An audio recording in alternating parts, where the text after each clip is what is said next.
is episode 505. And before we get into the 7 tips for personal growth, just going to review real quick last week's podcast about habits, routines, and rituals. So when we start looking at habits, routines, and rituals, as we progress from rituals, routines to habits, it becomes more mindless. And so what we want to do is understand what a habit is. And a habit is an individual standalone behavior, where a routine can look like a set of actions that have an outcome in mind. You have a habit of a routine of brushing your teeth at night. The habit is you start at the top, go to the bottom, go to the left, go to the right. A ritual is performed with mindfulness and awareness. So there are so many sacred rituals that we can do. We can meditate, we can pray, we can do some other things. And what I went over this podcast is that the more we can spend time in creating rituals, the mindfulness of it, the more they will have an impact on us because we are giving them attention and intention. So, and then if we want to start a new habit, we would want to start with creating a ritual and then a routine, and then it becomes a habit. So if you'd like to hear more about this, go back to last week's podcast, take a listen to it. There's some show notes there available for you as well. So let me start off with, have you ever tried to define personal growth? You know, it's kind of an immense feeling of expansion. What is personal growth? You feel like you're a greater person when you become better, kinder, and more knowledgeable. So personal growth encompasses everything. It's almost a feeling of self-mastery, if you will. Your soul grows bigger. It's the goal we all have in life, whether we realize it or not, is to grow personally. We want to grow into a better version of ourselves. Not that the version we have now is wrong or broken, but we can grow. That's kind of like a tree, right? A tree starts out small. There's nothing wrong with the tree, but it can grow bigger and bigger and bigger. And that's kind of what personal growth is about. And why should we, I coach people and they go, why should I be concerned about personal growth? Well, the goal to become a better person gives us a sense of direction. So we want to become a better person. Why? A better father, a better significant other, a better mother, whatever that may be, a better person in life. This becoming a better gives us through personal growth, gives us a sense of direction. And have you ever had that feeling that you're kind of lost and like, what am I here for? Why am I doing this? Why was I put on this planet? Well, you won't experience that if you know where you're headed, right? So when you know your purpose, when you know your passion, and more purpose than passion, but when you know your purpose, then you can use these tips to grow personally into living that purpose, if you will. And the journey of personal development makes us more self-aware. So the more aware we are of our behaviors and our thinking, the more that we can let go what doesn't work and keep what does work. And when we get to realize who we really are and who we want to become, personal growth is all about self-reflection, keeping what's good, releasing what doesn't work anymore, and growing into the individual that can live into our purpose. And we can also, by doing personal growth, identify our beliefs, our values, as well as our purpose in life.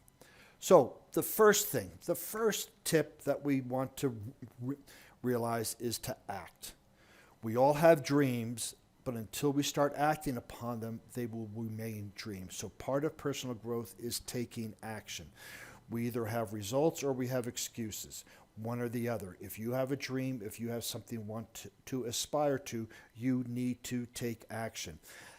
No procrastination, no, I'll do it tomorrow, no this. If you have something that you want, if you want something in your life, you have to act. Action is key. Action is the bridge from the internal to the external. So let's say you have a dream.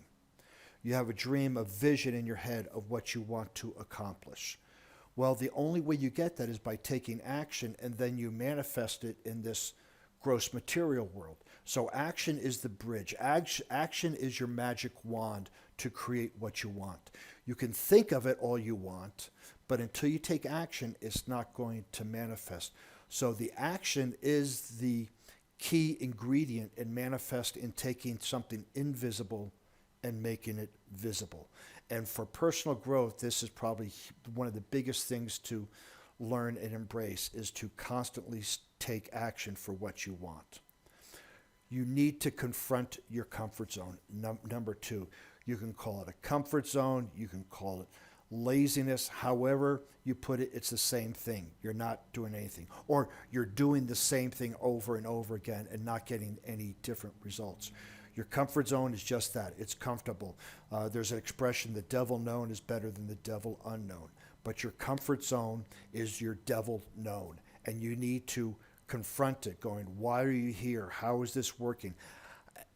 Your comfort zone will expand as you expand. So as you grow personally, your comfort zone is going to grow, but we will always be in our comfort zone at some level. It's just how big do we want to make that comfort zone, or how tiny? And by taking this journey of personal growth, you will have to step out of your comfort zone for a while until it becomes comfortable. So there's another expression, be uncomfortable, or be comfortable with being uncomfortable. Take a look at, when we start looking at mindfulness, why do you do the things you do and not something else? So for instance, let's say you want to get a physique that you've always dreamed of, but you go to the gym at 5 o'clock in the afternoon when you're tired from work, and it just doesn't happen. So, why don't you get up at 4 o'clock? Well, I'm tired, I'm this and that. Well, that 4 o'clock is now your new uncomfort zone. So you do something different to grow because the dream is big enough. Read good stuff. It's amazing how good literature can expand your point of view. It inspires to explore new ideas, cultures, and places. And this could be books on philosophy. It could be biographies. I love science fiction, and in all these books, there is some nugget of wisdom, if you will, that can help us expand, regardless of what the books are. But the more historic, the more thinking type books that you can get that stop you and have you contemplate, the more you're going to be able to expand your mind. And when your mind expands, you're going to be open to new things. So as you constantly read. Now, I know in this day and age, most people will probably listen because you're listening to this podcast. So I would say consume good literature. So read or listen. Even YouTube, right? Just TED Talks are full of great stuff, but do something, learn something new, or be exposed to something new every single day, whether it's through an audiobook, a podcast, a TED Talk, a YouTube, something that's going to help you grow. Yes, there's a lot of stuff out there for entertainment, and it's wonderful to laugh. It's wonderful to be entertained, and that is important. And for your personal growth, there must be this dedication to being exposed to something new that you didn't know before, that challenges your current state of thinking. Number 4, follow an example. In NLP, we call this mirroring. What you can do is find somebody that you like. Find somebody that you aspire to. Find somebody that really motivates you. Read about them. Study them. Do all sorts of research on them so that you know their beliefs, you know their values, you know their habits, and then start to mimic, duplicate, mirror their behaviors. Now, the key here is if there are some behaviors that you don't agree with that individual, you don't have to do those. But if a person is good at money but not at diet or nutrition, don't follow them on the diet and nutrition. So this is where you can handpick all your mentors and take the best qualities of them and start to study and follow and act as if. So you can blend all of these together within yourself. But I would look at probably what is the one thing that you are most inspired about. It could be finances, it could be working out, it could be relationships. Find somebody who is the best at that and is living what they're preaching, and study them. Listen to everything they have to say. Read everything they have to say. And then act as if you were them. And then move on to another subject and another subject. This is probably one of the best ways for you to develop personally, is by finding that example of an individual that you want to duplicate or mimic and just go in depth. There's so many great successful people out there that have access to their blogs, their podcasts, that you can, if you really listen and hear and read what they're saying, you will be able to pick up on their beliefs and their values. And then you can say, how do mine beliefs and values match up with theirs? Maybe there needs to be a change. Maybe you find there's more in agreement with them than you thought. So now you have all the blueprints to create the same results that they have. But this is a powerful, powerful tool. Challenge yourself. So our life becomes full of routines, and I just reviewed really quickly, rituals, routines, and habits. And often we stay committed. We can't, when we stay committed to personal growth, it means that the routines have to be set aside. And we need to keep imposing challenges to ourselves. So this is, again, is stepping outside your comfort zone. This could be learning a new language. This could be saying hi to 5 strangers every day. This could be do spontaneous acts of kindness. Whatever that is, keep challenging yourself to become better than you were the day before. That could mean writing a gratitude letter to somebody who really helped you out 5 years ago, and just put it in the mail, and write them a thank you note.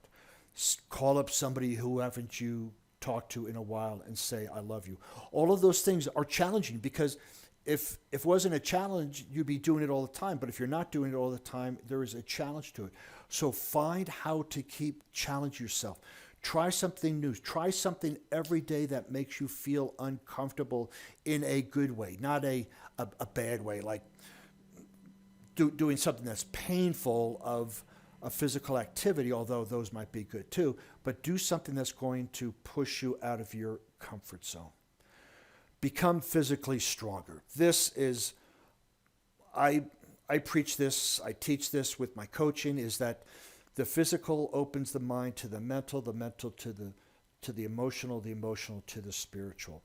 If you want to look at personal growth, you have to grow in all of those 4 aspects. And physical strength is one of the best ways to tap into your mind and your emotions. First of all, you have to have a routine. You have to develop a consistent routine. You have to journal your results. You have to have a good nutrition program. You have to push yourself every single time when you go into the gym and get physically stronger, whether it's through traditional weight training, whether it's through spinning class, cycle class, whether it's through CrossFit, whatever it is, you continually push yourself. You get stronger, and you get stronger mentally. Your inner strength grows in proportion to your physical strength. And that inner strength is part of your mental, your emotional, and your spiritual. So constantly challenge yourself physically is the best way to start to tap into your mental, emotional, and spiritual strength as well. I cannot emphasize this enough. If you're not out there pushing yourself physically consistently and journaling it and taking note of it and supporting it with good rest, hydration, and nutrition, you are missing a big chunk of personal growth. Number 7, there is no need to do everything at once. When we get involved in I know when I started to get involved with personal growth, I had so many things, right? I wanted to do the mental, the physical, the emotional, the spiritual, the financial, the relationships. I wanted to grow in all these aspects of my life, but I tried to, but I couldn't, because there's just so much time, there's so much attention. So I didn't have to do everything right then. I picked the one thing that would have the biggest impact on me in all the other areas of my life. And when I went in and grew in that particular area. Once I felt good in that area, I went to the next and the next and the next. And now I blend them all together on a weekly and a monthly basis where I grow personally, professionally, financially, mentally, emotionally, relationship, spiritually. All of these aspects I now grow, but I had to take time and pick my priorities as I did it. I would take anywhere from 1 month to 3 months, like a quarter, and work on one aspect, and then the next, and then the next. And that's why when I have a year-long coaching program, because I work with my clients to do all to work on the physical, the mental, the emotional, and the spiritual, right? There's 4 of those each quarter, so that's 12 months that we work on that. By the end of the year, that individual has completely changed mentally, physically, emotionally, and spiritually, because we take each aspect and focus on that for 3 months, and then we move on. We don't leave that other aspect behind. We continue doing what we're doing, but now we add something else. And this is why most of my clients, when they do work with me, work for a year, because the results are just amazing. So remember, personal growth is not an easy thing. It's simple, but it's not easy. It's a lifelong journey that takes commitment, persistent, and actions. Stick to that plan. And this is why coaching is so important. Coaching, whether it's me or somebody else, will hold you accountable for your personal growth. You will come up with excuses. Your coach isn't going to agree with them. They're not going to accept them. They're going to challenge. They're going to push you to be the best you can be, to borrow a phrase. If what this podcast makes you uncomfortable, good. Because if you're not involved with your personal growth, you're basically living the best life you can right now. This is it, your peak. You've peaked out. Everything else is the same. If you want to grow personally, and that is the physical, the mental, the emotional, the spiritual, contact a coach, contact me. Get on a program that's going to push you to be the best you can be. And at the end of that time frame, whether it's 6 months or a year, you're going to look back and be so grateful that you took that challenge and you have the courage to take the action with that. So next time, I don't know. Again, this seems to be a theme, right? Next time, I'm not too sure what we're going to talk about. I'm looking at pre-planning some podcast here coming up, but next time we'll see what happens. You can find out more information about my services, about the podcast, about blogs, everything else at warriormindcoach.com. And please, you can follow me on LinkedIn, Facebook, Instagram, and Pinterest under Warrior